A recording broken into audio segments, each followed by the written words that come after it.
کوئی شخص یہ سوچ لے کہ میرے اوپر کوئی اعتراض نہ کرے تو کائنات کے اندر ایسا کوئی شخص نہیں پایا جاتا کہ جس پر اعتراض نہ کیا جائے۔ وہ جو چاہے کر لے، اس کے معترض ضرور ہوں گے۔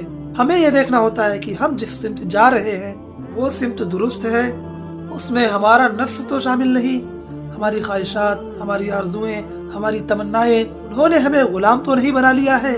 ہم جب اپنے رخ کو دل و جان سے سیدھا تصور کرتے ہیں اور اللہ کی توفیق سے وہ سیدھا ہوتا ہے تو سارا زمانہ بھی ملامت کرے تو ہمیں اس کی پرواہ نہیں ہونی چاہیے۔ ہاں، آپ کو یہ ضرور کرنا چاہیے کہ آپ اپنے آپ کو خام خواہ ملامت اور اعتراض والی جگہ پر نہ کھڑا کریں۔